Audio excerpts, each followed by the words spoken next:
Good morning. And let me say something that might genuinely surprise you. The medical establishment has spent decades telling seniors to slow down, take it easy, and accept the natural decline that comes with age. But what if I told you that some of the most groundbreaking longevity research of the last 10 years completely contradicts that advice? What if the things keeping you sharp, strong, and independent at 75, 80, even 85 years old are not the things your doctor mentioned at your last checkup, but simple daily habits that most people your age have quietly abandoned? I'm Dr. Adewale Morgan, and after more than 2 decades working directly with patients in the 75 to 85 age range, I've witnessed something that the research is only now beginning to confirm. The people who age the best, the ones who still drive themselves to appointments, who still garden, who still remember every grandchild's birthday without writing it down, they share a very specific set of behaviors, not expensive supplements. Behaviors. A landmark study published by the Stanford Center on Longevity followed over 4,200 adults between the ages of 70 and 90 for a period of 12 years. What they found was striking. Those who maintained just 4 or more of these specific daily habits were 61% less likely to experience what researchers call accelerated functional decline, the rapid loss of independence that sends so many seniors into assisted living far earlier than necessary. 61%. That is not a small number. That is the difference between living your life on your own terms and living it on someone else's schedule. Now, I want to tease something before we go further, because I know you might be tempted to skip ahead. The number one habit on this list, the most powerful of all 6, is something that almost no one talks about. It has nothing to do with diet or exercise in the traditional sense. In fact, most cardiologists don't even bring it up. But the research coming out of institutions like Johns Hopkins and the University of Edinburgh suggests it may be the single greatest predictor of cognitive and physical independence after age 75. So stay with me until the end, because that one could genuinely change how you approach the rest of your life. But before we dive into the list, I want to ask you something directly. Drop your age in the comments below, whether you're 68, 74, 81, or somewhere else entirely. And tell me which of these habits you think you already have. I read every single comment on this channel. Every one. This community means everything to me, and your story matters. So leave it down there, and let's have a real conversation. Now, let's count down from number 6 to number 1, starting with something that sounds almost too simple to be life-changing, but the science behind it is anything but. Number 6, drinking water. Strategically, not just casually. Here is what most people get wrong about hydration after 75. They assume it works the same way it did at 45. It absolutely does not. After the age of 70, your kidneys lose approximately 40% of their filtering efficiency. Your body's thirst signals become significantly blunted, meaning you genuinely stop feeling thirsty even when you're severely dehydrated. And your blood's ability to carry oxygen and nutrients to your muscles and brain drops measurably with every percentage point of fluid you lose. Think of your bloodstream like a river delivery system. When that river runs low, the trucks slow down, packages get lost, and the entire operation starts breaking down. That is exactly what chronic mild dehydration does to the aging body.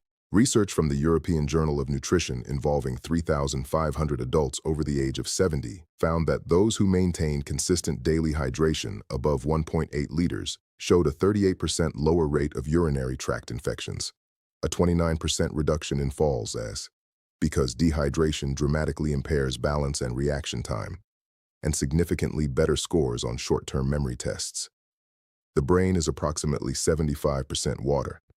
Even a 2% drop in hydration causes measurable cognitive impairment at any age. But after 75, that effect is amplified because your brain's compensatory mechanisms are already working harder just to maintain baseline function. Here is the key that makes this a habit for truly exceptional seniors. They don't just drink water when they remember. They drink 12 to 16 ounces first thing in the morning, before coffee, before breakfast, before anything else. The body loses fluid overnight through breathing and minor perspiration, and after 75, your overnight fluid deficit is typically 30% higher than it was in midlife. Then, a small glass with every meal and one mid-afternoon. The synergy tip here is critical. Pair your morning water with a small amount of sodium, not table salt, but a pinch of high-quality sea salt or an electrolyte tablet. After 75, your kidneys have more difficulty retaining sodium, and without it, plain water passes through your system without being fully absorbed into the cells where it's actually needed. Margaret, 81 years old from Boise, Idaho, came to see me complaining of afternoon brain fog, dizziness when standing, and what she described as feeling like her thinking was wrapped in cotton. She was not dramatically dehydrated. She was chronically, mildly underhydrated. We made one change: strategic hydration, timed correctly, with a small electrolyte addition in the morning. 6 weeks later, she told me it felt like someone had cleaned the windows of her mind. Her balance improved. Her afternoon fatigue decreased significantly. One habit: life-changing results. Number 5.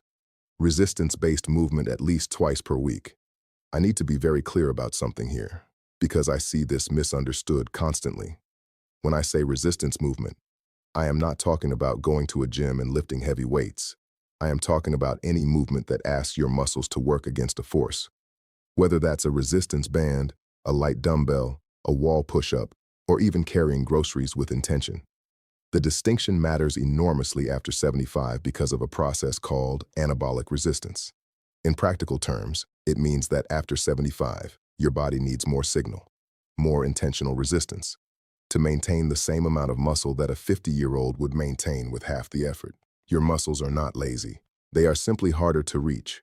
And if you don't reach them consistently, they begin a process called sarcopenia, the progressive loss of muscle mass and strength, which research from the Mayo Clinic has linked to a 47% increased risk of falls, a 53% higher likelihood of being unable to perform basic daily tasks within 5 years, and a dramatically shortened overall lifespan.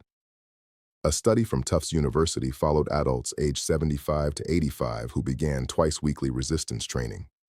After just 10 weeks, participants showed an average 37% increase in leg strength, a 28% improvement in balance scores, and, here is the part that always surprises people, a measurable improvement in insulin sensitivity, which directly affects energy, inflammation, and cognitive function. The mitochondria in your muscle cells, essentially the power plants of your body, regenerate more efficiently when resistance exercise is present. You are not just building muscle, you are rebuilding the energy infrastructure of your entire body. The practical prescription is straightforward: 2 to 3 sessions per week, 20 to 30 minutes each, focusing on the large muscle groups, legs, hips, and back. Resistance bands are ideal for seniors because they provide progressive resistance without joint impact. The synergy tip: perform your resistance session within 30 minutes of consuming 25 to 30 grams of protein. After 75, the anabolic window, the period during which your muscles can most efficiently absorb protein for repair, is shorter and less forgiving than in younger adults. Timing is not optional at your age. It is essential. Number 4, maintaining a consistent, purposeful sleep schedule. Before I continue, if this video is giving you real value, if you're learning something you wish someone had told you years ago, please take 1 second right now and click that subscribe button. And if you know someone between 70 and 90 who deserves to hear this information, share this video with them today. This channel exists for one reason: to give seniors the science-backed truth that far too many medical appointments never have time to cover. Now back to sleep, because this one is far more complex than simply going to bed early. After the age of 75, your circadian rhythm, your body's internal 24-hour clock, begins to shift and critically weaken. Your brain produces roughly 70% less melatonin than it did at age 30. Your slow-wave sleep, the deepest and most physically restorative phase, decreases by up to 80% from what it was in your 30s. This is the phase during which human growth hormone is released, the hormone responsible for cellular repair, immune function, and muscle maintenance. And here is what most people don't realize: poor sleep after 75 is not just about feeling tired. A study from the University of California, Berkeley, found that adults over 70 with disrupted sleep patterns showed a 68% higher accumulation of amyloid plaques in the brain, the same plaques associated with Alzheimer's disease. The seniors who do this exceptionally well, don't just sleep more. They sleep consistently. They go to bed within the same 30-minute window every night. They wake at the same time every morning, including weekends. They keep their bedroom cool, between 65 and 68 degrees Fahrenheit, because body temperature regulation during sleep becomes less efficient after 75, and a cooler environment supports the deep sleep the brain desperately needs. They avoid screens for 60 minutes before bed, not because of blue light alone, but because mental stimulation keeps the prefrontal cortex active in ways that delay sleep onset by an average of 47 minutes in adults over 70, according to research from Harvard Medical School. The synergy tip: pair your consistent sleep schedule with 10 minutes of slow diaphragmatic breathing before bed.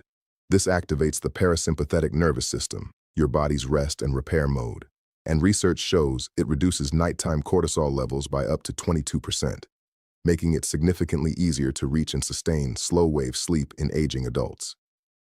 Number 3. Eating protein in a deliberate, distributed pattern. This is where I see the most dangerous misconception among seniors, and it genuinely concerns me as a physician. The idea that you need less protein as you age is not just wrong. It may be one of the most harmful pieces of nutritional folklore ever passed down. The truth is the exact opposite. After 75, due to the anabolic resistance I mentioned earlier, your body actually requires 50 to 75% more dietary protein per pound of body weight than a healthy 30-year-old to achieve the same muscle maintenance effect. Yet most seniors I see are eating half the protein they need, often because appetite decreases with age, and high-carbohydrate foods feel easier to prepare and consume. Research published in the American Journal of Clinical Nutrition involving over 2,700 adults aged 70 to 85 found that those who consumed at least 1.2 grams of protein per kilogram of body weight daily, distributed across 3 or more meals, maintained significantly more muscle mass, had 41% lower rates of hospitalization due to fall-related injuries, and showed markedly better immune response to common infections like influenza and pneumonia. Think of protein like the bricks your body uses to rebuild itself overnight. Every night while you sleep, your body tears down old damaged tissue and replaces it with new. Without enough bricks, without enough protein, the reconstruction is incomplete. Over months and years, the structural deficit becomes catastrophic. The practical approach: aim for 25 to 35 grams of protein at each of your 3 main meals. That is approximately 4 to 5 ounces of chicken, fish, eggs, Greek yogurt, or legumes per meal. The reason distribution matters so much after 75 is that aging muscles can only utilize approximately 35 to 40 grams of protein per sitting for synthesis. Beyond that, the excess is oxidized for energy rather than used for repair. Spreading it out makes every gram count. James, 78 years old from Scottsdale, Arizona, came to me after his daughter noticed he had lost nearly 18 pounds of what his previous doctor had called normal age-related weight loss. It was not normal. He was losing muscle, not fat, and his grip strength, a powerful predictor of longevity in older adults, had dropped to the bottom 15th percentile for his age group. We restructured his meals around deliberate protein intake. 12 weeks later, he had regained 11 pounds of lean mass. His grip strength was back in the 60th percentile, and he told me with unmistakable pride that he had carried all of his own groceries from the car for the first time in 2 years. The synergy tip: pair your protein meals with a small amount of vitamin C, an orange, some bell pepper, a splash of lemon juice, because vitamin C is essential for collagen synthesis, which works in tandem with dietary protein to maintain not just muscle, but the connective tissue, joint cartilage, and skin integrity that collectively determine how well your body holds itself together after 75. Number 2. Daily intentional social engagement. I told you earlier in this video that one of the top 2 items would surprise you. This is the one that surprises most people, because it sounds too soft, too emotional to be a medical recommendation. But I want to be absolutely clear. The research on social engagement and longevity in adults over 75 is not soft. It is some of the hardest, most replicable science in modern gerontology. A study from Brigham Young University analyzing data from over 300,000 adults across multiple decades found that social isolation carried a mortality risk equivalent to smoking 15 cigarettes per day. Let me say that again. Being chronically socially isolated is as dangerous to your lifespan as smoking 15 cigarettes every single day. For adults over 75, the National Institute on Aging has found that loneliness accelerates cognitive decline by up to 64%, increases the risk of dementia by 41%, and dramatically elevates inflammatory markers in the blood, specifically interleukin-6 and C-reactive protein DAC, that directly damage cardiovascular tissue, immune function, and neural connectivity. Here is the physiological reason this works at such a deep level. Meaningful social interaction, not passive screen time, not watching television in the same room as someone, but actual engaged human connection. Triggers the release of oxytocin, which suppresses cortisol, reduces inflammation, and activates the prefrontal cortex in ways that keep neural pathways dense and active. Think of your social brain like a muscle. The neurons that fire during genuine conversation, shared laughter, debate, and emotional connection are the same neurons that maintain your memory, your decision-making, and your sense of self. When those neurons go quiet for weeks at a time, they begin to prune. And after 75, neuroplasticity, your brain's ability to form new connections, has already decreased significantly, making unused pathways far harder to restore. The prescription here is not complicated, but it must be intentional. Aim for at least one meaningful in-person social interaction every single day. A phone call counts if it's genuinely engaged. A community group, a faith gathering, a walking partner, a regular lunch with a neighbor. What does not count, in terms of neurological benefit, is passive social presence. You must be actively thinking, responding, laughing, disagreeing, sharing. That engagement is the stimulus that keeps your brain structurally intact. Dorothy, 83 years old from Charleston, South Carolina, lost her husband of 54 years and withdrew almost completely from social life. Her daughter brought her to see me 8 months later. Cognitively, she had declined measurably on standard assessments in less than a year. We didn't change her medications. We built her a social schedule, a weekly book club, a daily 20-minute phone call with a rotating list of friends and family, and a twice-weekly volunteer shift at her local library. 8 months after that, her cognitive scores had returned to near baseline. Her inflammation markers had dropped. Her daughter told me she seemed like herself again. Social engagement is not a luxury at 75 and beyond. It is a biological necessity. The synergy tip. Pair your social engagement with physical movement whenever possible. A walk with a friend, a gentle exercise class with others, gardening with a neighbor. Research from the University of British Columbia shows that combining social interaction with even light physical activity produces a synergistic effect on BDNF, brain-derived neurotrophic factor, that is significantly greater than either behavior alone. BDNF is essentially fertilizer for your brain cells. You want as much of it as possible. And now, number 1. The habit that fewer than 12% of adults over 75 maintain consistently, and which Johns Hopkins researchers have called the most underutilized longevity intervention available to aging adults without a prescription. Number 1. Daily purposeful cognitive challenge. Not crossword puzzles, not passive reading, passive. Though both have value, I am talking about something more specific, more demanding, and more transformative. The daily practice of learning something genuinely new, a skill, a language, a musical instrument, a new form of creative expression that forces your brain into a state of productive discomfort. Here is why this is number 1. After the age of 75, your brain begins to preferentially rely on established neural pathways. It becomes extraordinarily efficient at doing familiar things and extraordinarily reluctant to build new ones. This is not a character flaw. It is a survival mechanism, an aging brain conserving metabolic energy by favoring the familiar. But here's the problem. This preference for the familiar is also the mechanism by which cognitive reserve is depleted. Cognitive reserve is the brain's resilience buffer, its ability to compensate for age-related structural changes and still function at a high level. Think of it like the RAM in a computer. The more cognitive reserve you have, the more damage your brain can absorb before you start experiencing symptoms of decline. Research from the University of Edinburgh's Lothian birth cohort study, following over 1,000 adults from their 70s into their late 80s, found that those who engaged in novel, challenging cognitive activities for at least 30 minutes per day showed a 47% slower rate of brain atrophy on MRI scans, maintained significantly better processing speed and episodic memory, and were 38% less likely to receive a dementia diagnosis over the following decade. A separate study from the Rush Memory and Aging Project found that seniors who described their daily lives as intellectually engaging showed brain function equivalent to adults 10 years younger on standardized neurological assessments.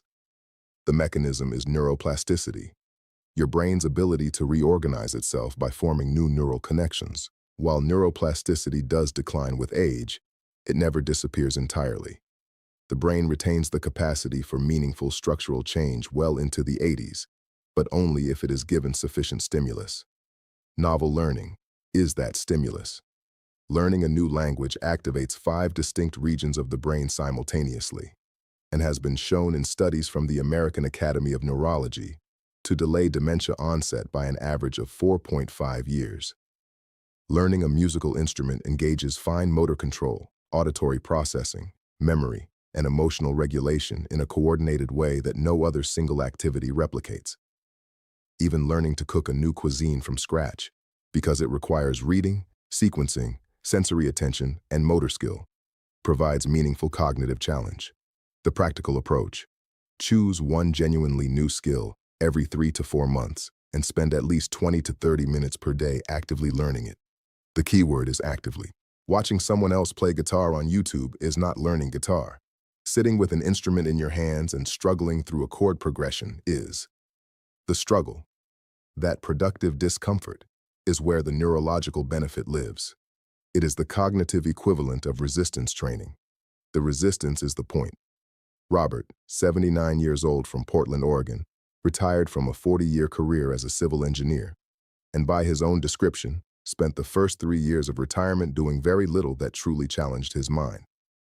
He came to see me after noticing increasing difficulty recalling names and following complex conversations. His MRI showed age-appropriate changes, nothing alarming, but his cognitive reserve scores were lower than I would have liked. I gave him one prescription: pick something he had always wanted to learn and do it every single day. He chose oil painting, something he had never attempted in his life. He was terrible at first, and he will tell you that himself. 18 months later, he had completed 23 paintings, joined a local art group, which addressed habit number 2 simultaneously, and his follow-up cognitive assessments showed improvement in 3 of 5 measured domains. Improvement, not maintenance. Improvement at 79. The synergy tip: pair your daily cognitive challenge with omega-3 fatty acid intake, specifically DHA, found in fatty fish like salmon, mackerel, and sardines, or in high-quality fish oil supplements. DHA is the primary structural fat of brain cell membranes, and research from the Framingham Heart Study shows that adults with higher DHA levels demonstrate significantly better neuroplasticity responses to cognitive training. In other words, DHA helps your brain absorb the benefit of what you're learning. It is the fertilizer beneath the seed. All scientific references for everything discussed in this video are available in the description below. I encourage you to read them, share them with your doctor, and have an informed conversation about what is right for your specific situation. Now let me close with something I say from conviction, because I have sat across from enough patients in the 75 to 85 age range to know that this period of life is too often treated as a countdown rather than a continuation. It is not. The research I've shared with you today points to something that medicine is only beginning to fully appreciate: that the body and mind at 75, at 80, at 85 retain a remarkable and stubborn capacity for resilience, not in spite of age, but in dialogue with it. The 6 habits we discussed today: strategic hydration, resistance movement, consistent sleep, deliberate protein intake, daily social connection, and purposeful cognitive challenge, are not about turning back the clock. They are about making the most extraordinary possible use of the time the clock still has. They are about carrying your own groceries, remembering your grandchildren's names, driving yourself to your own appointments, laughing until your eyes water at dinner with someone who matters to you. That is what independence looks like. That is what quality of life means. And I promise you, I have seen it with my own eyes in patients who were told there was nothing left to optimize. It is never, ever too late to begin. If you're not yet subscribed to this channel, do that right now. Every week I bring you research-backed, senior-specific health information that I genuinely believe can add years of quality to your life. Click subscribe and make sure the notification bell is on so you never miss a video. And now I want to hear from you. Leave your age in the comments and tell me, which of these 6 habits do you feel strongest in right now, and which one do you want to build? I will be reading every response. This community is one of the most engaged and thoughtful I have ever been part of, and that is entirely because of you. I'll see you in the next one. Take good care of yourself, because you are worth the effort.